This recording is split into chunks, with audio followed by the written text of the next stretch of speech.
científico e tecnológico em relação aos países desenvolvidos ou industrializados. Para nós, o pior subdesenvolvimento é a dependência do conhecimento. E as potências industrializadas, elas desenvolvem uma política de nos manter na dependência do conhecimento. Na nossa vida do dia a dia, dentro da nossa prática de convivência com os problemas de cooperação internacional, nós sentimos efetivamente uma preocupação velada, subreptícia dos países em desenvolvimento de não repassar determinados tipos de tecnologia, para manter exatamente os países em desenvolvimento sob seu jugo, sob a dependência nessa área de conhecimento científico e tecnológico. Eu poderia citar N exemplos, mas não vou me deter muito nisso, e inclusive, há poucos dias ainda conversava com o professor Fontes sobre esse problema, sobre uma nefasta ordem de um organismo internacional, e chegou nas nossas mãos, a nível de governo,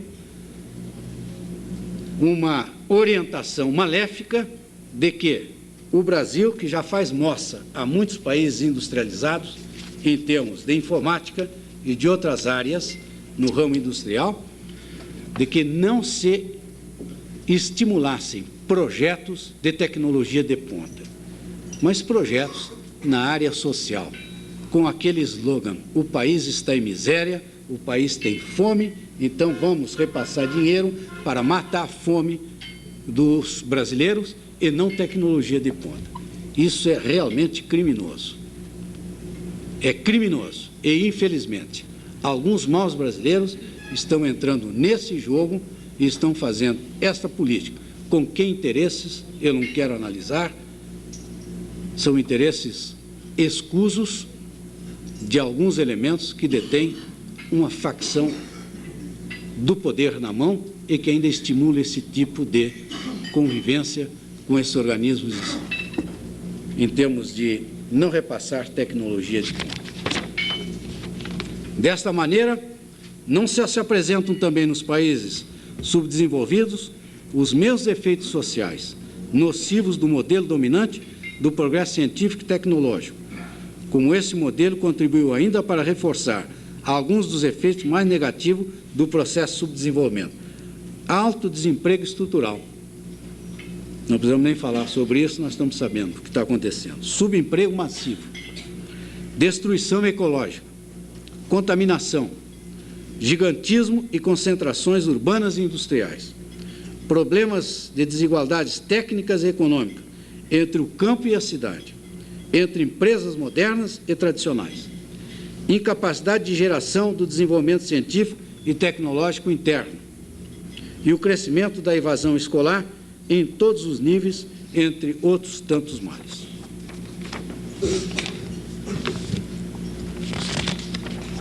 Para não roubar muito tempo dos senhores, nós vamos passando adiante.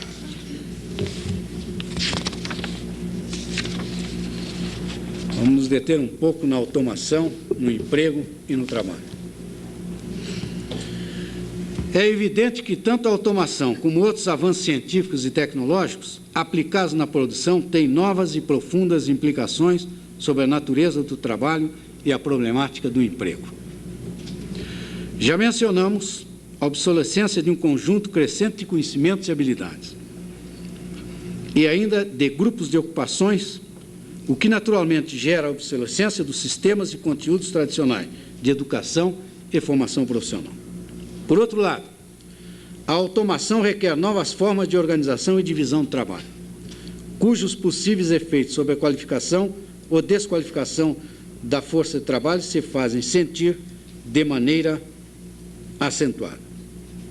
Os senhores que trabalham em empresas com tecnologia de ponta, que absorvem equipamentos modernos, máquinas por comando numérico, sabem que essa introdução desse conjunto todo, de uma tecnologia de ponta, gera uma desqualificação massiva da força de trabalho. expulsa muita gente para o mercado informal.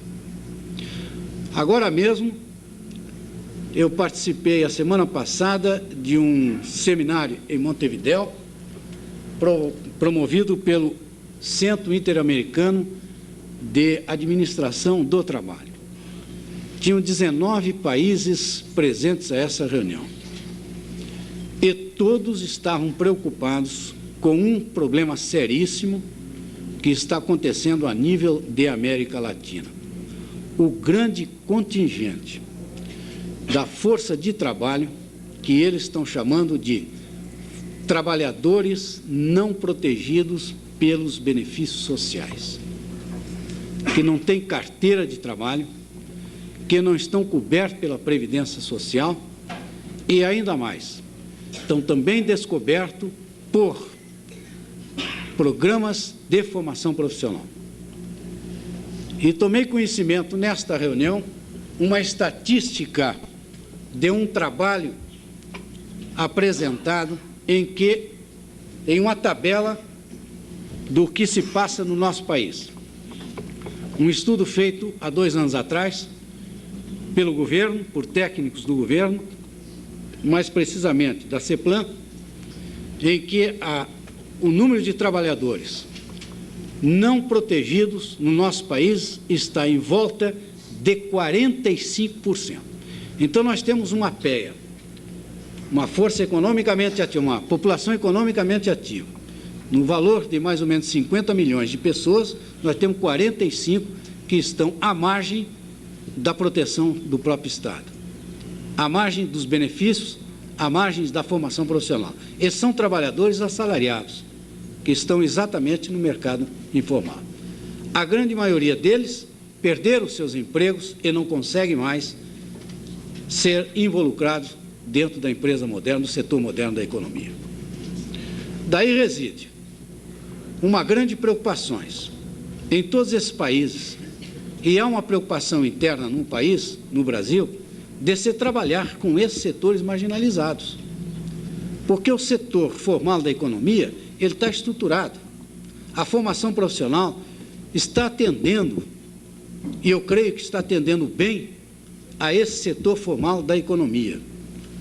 A preocupação maior em termos hoje de governo é com uma formação profissional que atinja esses trabalhadores. Não é no sentido de qualificá-los para que eles entrem novamente no setor formal. Porque o setor formal está expulsando gente, cada vez vai expulsar mais, mas ele está sendo enxugado. É para que ele possa efetivamente se desempenhar com eficiência e eficácia naquele trabalho que ele realiza no seu dia a dia.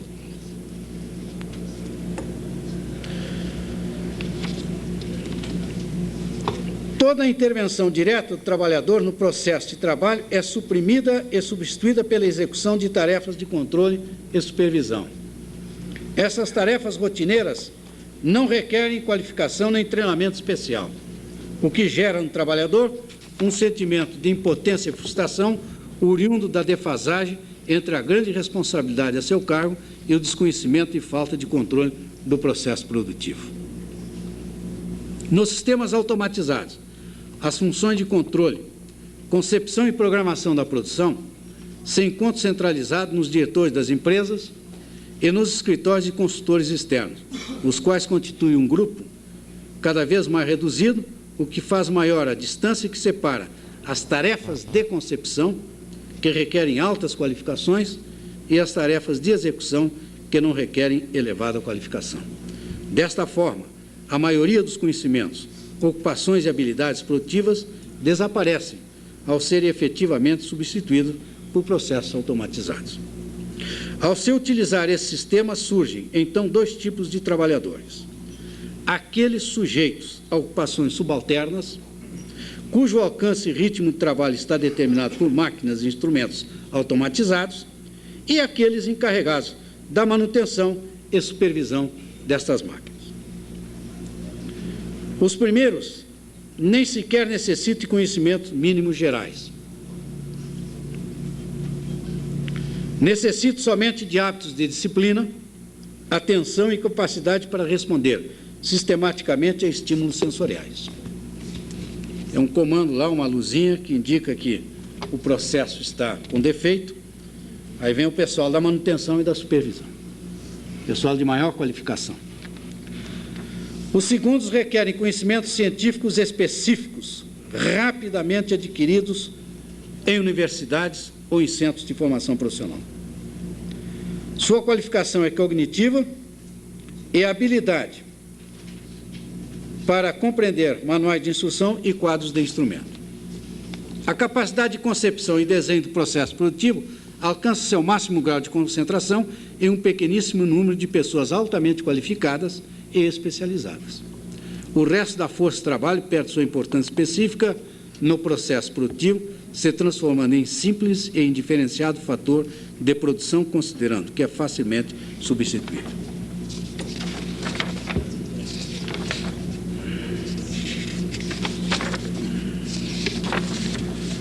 Implicações para a formação profissional. A análise da evolução histórica da qualificação ocupacional ao longo das diferentes etapas do desenvolvimento da produção industrial permite identificar uma clara tendência à maior desqualificação cognitiva e ocupacional em setores cada vez maiores da força de trabalho. Por tudo aquilo que nós já falamos antes, a automação, a absorção de tecnologia de ponta, equipamentos sofisticados, etc. Esse processo alcançou sua máxima expressão através da revolução científica e tecnológica, a qual é resultado da consciente utilização da ciência nos modos de produção através do uso intensivo de capital. Já em 1965, e aqueles que estão ligados à área de fabricação de automóveis sabem bem, nas linhas norte-americanas de montagem de automóveis, as 3/4 partes das tarefas da produção requeriam uns poucos dias de adestramento no trabalho. Situação que se expande rapidamente a quase todos os setores da produção e de serviço, devido ao rápido processo de simplificação, fragmentação e rotinização do trabalho. A qualificação requerida pela maioria das ocupações pode ser adquirida no próprio local de trabalho, bastando que os trabalhadores possuam os conhecimentos e habilidades mentais básicas adquiridas ao longo de 8 ou 9 anos de escolaridade formal. A desqualificação técnica e cognitiva de amplos setores da força de trabalho no Brasil e na América Latina representa um dos principais problemas que devem enfrentar tanto o sistema de educação formal como as instituições de formação profissional. Ante a desqualificação massiva da força de trabalho, ambos os sistemas tenderão a perder sua funcionalidade econômica e se converterão cada vez mais em grandes artifícios institucionais com o objetivo de prolongar o momento de inserção da juventude no mercado de trabalho ou facilitar a eficaz adequação destas aos requisitos ocupacionais. Para estimular a reflexão, seria oportuno levantar algumas indagações decorrentes dessa problemática. A. Frente às rápidas mudanças qualificativas na tecnologia de produção e na estrutura de ocupações e ofícios, quais os novos objetivos de formação que deveriam assumir as instituições de formação profissional? É um questionamento. B. Que papel deveria desempenhar a formação prévia ao trabalho ou a formação contínua e as oportunidades de reconversão ocupacional e atualização? C. Qual poderia ser o modelo mais adequado de formação ante esta problemática? D. Na suposição de que a formação profissional deveria orientar-se fundamentalmente para a adoção de múltiplas oportunidades de formação contínua e de reconversão ocupacional da força de trabalho empregada, qual seria o papel da educação escolar formal? Que tipo de relações deveria existir entre o sistema educativo formal e o sistema de formação profissional? As respostas adequadas a essas interrogações representam um dos mais importantes desafios que enfrentam as instituições de formação profissional na América Latina na presente década. Essas interrogantes eu deixo com os senhores, para que os senhores possam pensar em termos daquilo que nós estamos fazendo. Vamos, então, agora entrar especificamente na política de formação profissional. Então, antes de tudo isso aqui, que foram levantados nos seminários e que é uma realidade que nós estamos vivenciando, não adianta nós fugirmos disso, a política tenta responder, sendo um instrumento hábil e não um instrumento estático, deve ser um instrumento dinâmico. A nova política de formação profissional está contida em um quadro referencial, ajustada aos grandes objetivos da formação profissional, obedecendo a um conjunto de diretrizes específicas referentes a cada um dos componentes da formação profissional, indicados a seguir. É aquilo que eu falei no início. Procuramos involucrar os componentes do processo de formação profissional. A pesquisa, o planejamento e avaliação, a informação e orientação profissionais, a certificação ocupacional, o desenvolvimento de recursos humanos envolvidos com a formação profissional, as novas tecnologias, a cooperação internacional, a documentação e a informação. São, pois, essas políticas que definem os grandes marcos referentes da atuação das entidades de formação profissional do país. Todas as ações das instituições com vista à maior eficácia operacional deverão se basear neste valioso instrumento que oferece o rumo a seguir no momento presente, objetivando sua efetiva interação com o plano de desenvolvimento econômico e social do país. Nós começamos o nosso documento com um quadro de referência. A formação profissional enquanto prática social processa sob determinadas condições econômicas e sociais, vinculantes, portanto, à realidade do emprego e da dinâmica econômica nacional e internacional. Nesta perspectiva, a política social assumida pelo atual governo é produto do diagnóstico da situação nacional, como nós falamos antes, o qual aponta como raiz estrutural dos principais problemas do país um modelo econômico adotado nas últimas décadas, ocasionando profundos desequilíbrios econômicos e sociais. Essa é a grande realidade, é o quadro nacional que nós estamos vivendo. A sociedade assim organizada tem como resultado a existência de desigualdade na distribuição da renda e o controle por parte de pequenas parcelas da sociedade dos mecanismos de poder econômico, político e social. Dentre outros aspectos, o diagnóstico da realidade nacional indica, em síntese, coexistência de dinâmicas de produção profundamente desiguais, convivendo alta tecnologia com produção artesanal. Nosso país é um continente onde nós vamos encontrar regiões com alta tecnologia e vamos encontrar regiões menos desenvolvidas com uma tecnologia, se podemos chamar de tecnologia, muito mais um trabalho artesanal do que um processo realmente industrial. Altas taxas de subutilização da força de trabalho. Intenso processo migratório, incrementando o crescimento da população economicamente ativa urbana e, em consequência, os contingentes do denominado setor informal, que nós já falamos antes. Elevado número de pessoas analfabetas e semi-alfabetizadas. A esse quadro, evidenciado pelo diagnóstico, pretende-se responder através da busca de um processo de mudança nas bases de relação do poder econômico, político e social, que visa fundamentalmente um desenvolvimento econômico, social e cultural de acordo com as aspirações da sociedade brasileira, atenuar os desequilíbrios internos e as relações de dependência. Por conseguinte, a Política Nacional de Formação Profissional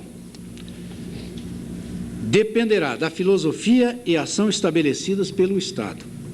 Assim, para que uma política de formação profissional possa contribuir com ações e mudanças, Essa política deve ser autêntica, refletindo com fidelidade o caráter e a essência das aspirações da sociedade.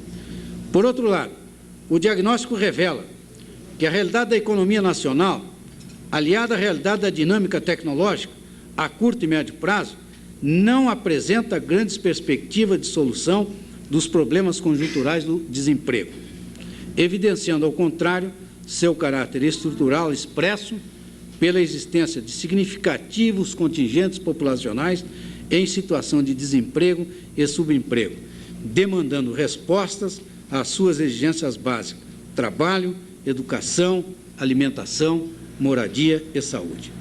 Diante desse quadro, a política econômica deve colocar a questão do emprego como objetivo prioritário, buscando políticas de expansão urbana da demanda de formação profissional, combinadas com políticas de regionalização que desconcentrem o crescimento urbano, além de promoverem transformações necessárias na estrutura fundiária do país. Finalmente, para que a Política Nacional de Formação Profissional possa contribuir com as mudanças propostas pela política da nova República, esta deve, de acordo com a política social reiteradamente defendida pelo governo, garantir uma filosofia que procure o equilíbrio e a justiça entre os grupos sociais, superando as formas de dominação e alienação, buscando o trabalho solidário e o diálogo social como instrumento de sua realização histórica. Os obstáculos à realização do homem, os impedimentos à participação social, econômica e política, o privilégio e a discriminação invalidam os esforços de uma sociedade justa, meta de qualquer política educacional que busque atender às aspirações legítimas da sociedade. Para tanto, será necessário que Estado, empresários, trabalhadores e instituições de formação profissional, em estreita colaboração, se tornem instrumentos de apoio no novo ordenamento econômico e social que se pretende construir como verdadeiros agentes sociais articulados em busca do fortalecimento socioeconômico do país. Domínio de competências específicas. Há determinadas tarefas que compõem o núcleo do aprendizado de determinadas ocupações. Elas constituem um domínio de competência específica que definem o conteúdo básico da formação profissional. É o núcleo central da aprendizagem e da formação profissional. Reelaboração de uma cultura de trabalho. É preciso destacar que o conceito de reelaboração cultural sugere um processo dinâmico do estudo de valores, mesmo porque a mudança de comportamentos só é válida se passar por uma revisão não impositiva dos valores. Propõe, portanto, um processo de enriquecimento pessoal dos participantes por meio de um projeto educacional que contempla não só o saber acadêmico, mas também o saber individual que nasce da experiência vivida pelas pessoas. A apropriação de um saber tecnológico. A apropriação do saber tecnológico é elemento central de uma adequação da formação profissional. Esse saber, ao mesmo tempo que implica uma determinada configuração do trabalho, num momento dado, possibilita a reformulação de outras configurações possíveis. Além disso, é fundamental para que o trabalhador possa acompanhar os processos que ocorrem no campo de conhecimentos relacionados com a sua profissão. Qualquer projeto de formação profissional que pretenda ser veículo de acesso ao direito do trabalhador deve incluir, portanto, os aspectos operacionais, culturais e tecnológicos da atividade produtiva a que se refere. Esses aspectos implicam que a formação profissional abrange o homem como um todo, uma educação integral, dando-lhe condições que o façam progredir permanentemente em seu âmbito de trabalho, bem como perseguir, em forma constante, o saber através da oportunidade oferecida pelo Sistema Nacional de Formação de Mão de Obra, e, nessa perspectiva, define-se os objetivos adiante assinalados. Arrolamos como objetivos da formação profissional, procurando compatibilizar os pregados pela OIT, mais aqueles que se levantou da análise das sugestões dos participantes, os seguintes: proporcionar condições para o acesso a um trabalho produtivo, incluídos o trabalho autônomo e a conquista do emprego, que corresponde às aptidões e aspirações pessoais do trabalhador, bem como às necessidades e expectativas da empresa e do país. Esse é um dos objetivos fundamentais. 2. Desenvolver uma consciência crítica e transformadora no trabalhador, possibilitando condições dignas do exercício profissional, de maneira a compatibilizar os seus interesses com os da organização a que ele pertence. 3. Garantir a capacitação e o aprimoramento técnico do trabalhador com vistas ao incremento da produtividade, considerando, entre outros fatores, os fatores de qualidade, tempo e custo.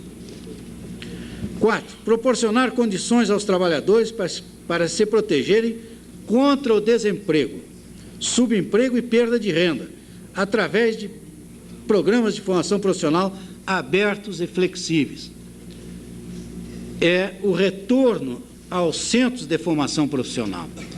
Dá oportunidade para que o trabalhador, na medida em que ele se sinta desqualificado por força da introdução de novas tecnologias, que ele venha aos centros de formação profissional à busca de uma reconversão ocupacional ou então a qualificação para o exercício de uma nova ocupação. Para isso, nós temos que ter programas bastante abertos e flexíveis. 5º, preparar o trabalhador mediante uma formação de qualidade em questões de segurança e higiene do trabalho, contra os riscos profissionais. Isso foi colocado visando fundamentalmente um fenômeno que está acontecendo no nosso país. O Brasil é hoje praticamente o campeão no mundo em acidentes do trabalho. E há poucos dias eu ainda vi uma estatística em que, dentro desse contexto, o Rio Grande do Sul é o estado que está liderando acidentes do trabalho. Tem o maior número de acidentes do trabalho. Quer dizer, aí é que vai incidir uma ação do Ministério do Trabalho no que se refere à inspeção do trabalho, para evitar esse grande prejuízo que o país tem. Então, nós colocamos isto e foi uma chamada de atenção por parte dos técnicos de empresa que estavam nos nossos seminários, lembrando os riscos que os trabalhadores são submetidos, porque muitas vezes as empresas não têm cuidado com relação à segurança do próprio trabalhador. Contribuir para um avanço social, cultural e econômico e uma adaptação contínua às mudanças, com a participação de trabalhadores, empresários e governo. 7. Perseguir a dimensão maior da democratização de oportunidades num processo que apropie o saber tecnológico e incorpore a cultura das práticas produtivas do trabalhador. E 8. Incentivar o hábito da leitura, indispensável ao acompanhamento da evolução científica e tecnológica. Aqui já involucra uma chamada aos métodos da formação profissional, muito mais métodos pedagógicos do que métodos didáticos. E nós, no Brasil, felizmente, lideramos em toda a América Latina. Eu falo pelo Senai, não vou falar pelas outras instituições. É uma instituição que adotou, já há muitíssimos anos, uma metodologia de instrução individualizada. Uma metodologia que repousa fundamentalmente em um método pedagógico, em linhas pedagógicas, que visam desenvolver a capacidade de leitura, leitura reflexiva, desenvolver a capacidade crítica, a capacidade de observação, etc., etc. Baseado fundamentalmente naquilo que os pedagogos afirmam, que no mundo moderno, sábio é aquele que sabe buscar o conhecimento aonde ele estiver. Quer dizer, ele sai do processo de formação profissional, está dentro de uma empresa, num determinado momento. Há uma evolução qualquer dentro da sua profissão, ele tendo o hábito de leitura, ele vai buscar o conhecimento aonde ele estiver, através da leitura, da pesquisa bibliográfica, etc., etc. Nós procuramos, pelo menos, nos nossos programas, buscar isso. Então, fizemos constar exatamente isso. As diretrizes. Aqui residem as grandes linhas. Os programas de formação profissional devem atender às necessidades socioeconômicas do país, preservadas as características regionais. Isto é de suma importância. Como nós estamos com um mercado de trabalho que é muito mutante, está